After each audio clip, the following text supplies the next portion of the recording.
Hello everyone. तो कैसे हैं आप सभी का स्वागत है बीपीएससी शिक्षक भर्ती परीक्षा के एक और नए वीडियो में। और दोस्तों, जैसा कि कल सुप्रीम कोर्ट के द्वारा जो है बिहार सरकार को फटकार लगाई गई है, ठीक है, और साथ ही साथ जो है सुप्रीम कोर्ट ने जो है क्लियरली इस चीज़ को जो है नकार दिया, इस डिसीजन को जो है वापस से दूसरे बेंच पे ट्रांसफ़र करने को कह दिया। तो इस वजह से क्या हुआ कि बिहार सरकार जो है दोबारा से केस दायर करने वाली है। तो क्या बिहार सरकार दोबारा से केस दायर करेगी? तो क्या एक तरह से खिलवाड़ नहीं हो रहा आप सभी के साथ? अगर आप देखो तो क्या बीएड और डीएलएड दोनों के साथ, ऐसा नहीं है सिर्फ बीएड के साथ, डीएलएड और बीएड दोनों के साथ जो है खिलवाड़ हो रहा है। रिजल्ट में बार बार जो है वह देरी हो रही है, फिर से केस होगा, फिर से रिजल्ट में देरी होगी, इसमें कोई ऐसा डाउट संशय रहने की बात नहीं है। साथ ही साथ बिहार सरकार आखिर क्यों कर रही है ये सब, क्या है वजह, मंशा क्या है बिहार सरकार की ये सब करने की, ये सारी मुद्दों पे हम लोग बात करने वाले हैं, जानेंगे इन सभी के पीछे की वजह। तो चलिए शुरू करते हैं इस वीडियो को। वीडियो अच्छा लगे तो वीडियो को लाइक करना, शेयर करना और सब्सक्राइब कर लेना चैनल को। तो कल हुआ क्या? तो कल सुप्रीम कोर्ट यानी कि जो सुप्रीम कोर्ट है, उन्होंने बिहार सरकार को फटकार लगाते हुए कहा कि कोर्ट का कहना था कि जब ऑर्डर जो है 11 अगस्त को आया तो फिर ऑर्डर आने के बाद परीक्षा क्यों नहीं लिया गया। बिहार सरकार इस बात पर कुछ कहने से बचते नजर आई। बाकी के सुनवाई के लिए इस केस को पुनः उसी बेंच में ट्रांसफ़र कर दिया गया जहां राजस्थान मामले की सुनवाई हुई थी। तो देखो, सुप्रीम कोर्ट ने क्लियर ये कहा कि जब डिसीजन 11 अगस्त को आ चुका था तो फिर एग्ज़ाम क्यों लिया गया 24 अगस्त को? क्या ज़रूरत था एग्ज़ाम लेने का? आप ये करते कि बीएड को जो है पहले ही ये अलग कर देते, आप उनका पैसा वापस कर देते। इतना परेशानी हुआ, इतना जाकर एग्ज़ाम दूर दूर देना पड़ा, रेंट लेकर रहना पड़ा, होटल का पैसा देना पड़ा, इतना खर्च हुआ, इन सारे खर्च से वो बच जाते। तो इस बात पे जो है बिहार सरकार कुछ भी नहीं कही है। आप सोच सकते हो कुछ भी नहीं कही है। और इसका वजह भी ये है, अगर आप देखो अगर अच्छे से, तो अगर बिहार सरकार इतना पैसा लौटाती तो बहुत बड़ा राजस्व घाटा होता। आप समझ सकते हो कि एक स्टूडेंट से अगर 600-700 रुपया भी अगर आप रैंडम देख कर चलो, ठीक है, 600-700 रुपया, तो आप समझ जाओ कि कितने ज़्यादा 3,80,000 बच्चे हैं, 3,90,000 बच्चे हैं। आप देख सकते हो कितना बड़ा ये आंकड़ा आपको नज़र दिखता हुआ आ रहा है।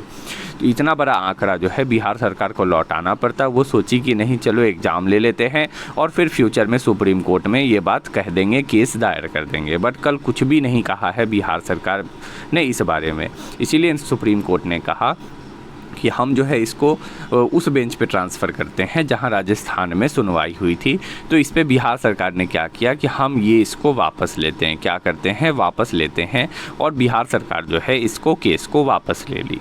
बट अब मुद्दा गर्म ये हो रहा है कि बिहार सरकार जो है दोबारा केस फिर से दायर करने वाली है। और ये जो केस दायर करेगी ये रिट के थ्रू दायर होगी। और कब? तो ये केस जो है मुझे ऐसा लगता है हो रहा है कि इस फ्राइडे, यानी कि ये जो फ्राइडे अभी आने वाला है, इस फ्राइडे को जो सुनवाई होने वाली है बीएड वर्सेस डीएलएड की, उसमें बिहार सरकार वापस से जो है शामिल होने जा रही है और अपना जो है मत जो है वहाँ देगी। बट ये अब देखो होता क्या है। बट अगर बिहार सरकार ये केस दायर करती है तो वो तारीख आपका हो जाएगा करीब 13 तारीख के आसपास, 13 या 12 तारीख हो जाएगा, 13 अक्टूबर, ठीक है। अब 13 अक्टूबर अगर हो जाएगा तो आप मान कर चलो जो आपके 15 अक्टूबर को जो रिजल्ट का जो हल्ला हो रहा था, वो 15 अक्टूबर के रिजल्ट का हल्ला समाप्त हो जाएगा अगर ये जारी कर दिया गया तो, ठीक है। क्योंकि हो सकता है कि इस पे ऑर्डर पे स्टे लग जाए, हो सकता है पास हो जाए तो हो सकता है 15 से 20 अक्टूबर के बीच रिजल्ट आ भी जाए। बट अगर स्टे लग जाएगा तो 15 से 20 अक्टूबर के बीच रिजल्ट नहीं आने वाला। बट सबसे बड़ा मुद्दा ये है कि आखिर क्या, मतलब क्यों, क्या है वजह, बताओ कि डीएलएड और बीएड दोनों के साथ आखिर ऐसा क्यों हो रहा है, ठीक है। सबसे बड़ा बात तो यही है, आखिर क्या वजह है बिहार सरकार की करने की ये सब। तो देखो, सबसे पहला ये कि जब फॉर्म भरे तो उस टाइम बहुत सारे बच्चे, 3,90,000 बच्चे थे। बिहार सरकार उतना ज़्यादा अमाउंट में पैसा जो है लौटाना पॉसिबल नहीं था। लौटा तो सकती ही थी बट लौटाया नहीं गया, ठीक है, 3,90,000 बच्चों का, ठीक है। इस वजह से उन्होंने क्या किया, एग्ज़ाम ले लिया। अब एग्ज़ाम ले लिया तो बिहार सरकार को शो करना है वहाँ कि हाँ, हम बीएड वालों को फेवर में सपोर्ट किए हैं। अगर वो शो नहीं करेगी तो फिर वहाँ प्रॉब्लम हो जाएगा। देखो, जो बात क्लियर है मैं आपको बता रहा हूँ, ठीक है।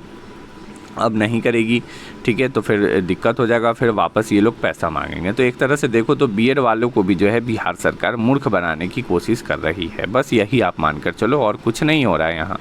वो मूर्ख बना रही है और बस बनाते जा रही है, और कुछ दूसरा नहीं हो रहा।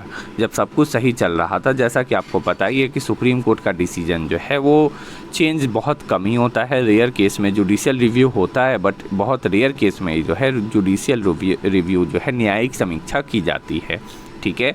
तो अब जब सुप्रीम कोर्ट ने डिसीजन दे दिया, और बिहार सरकार ने जब सुप्रीम कोर्ट के जो कल आपका डिसीजन आया उसमें क्लियरली कह दिया सुप्रीम कोर्ट ने कि हम या तो आप इस केस को वापस ले लीजिए या फिर हम वो दूसरे बेंच में ट्रांसफ़र कर देते हैं।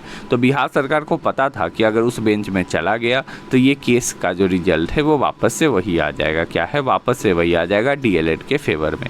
तो बिहार सरकार क्या की कि इसको वापस ले ली, और वापस से हो रहा है कि इसको 13 अक्टूबर को जो है वापस से कोर्ट में फिर से दलील जो है बिहार सरकार पेश करेगी।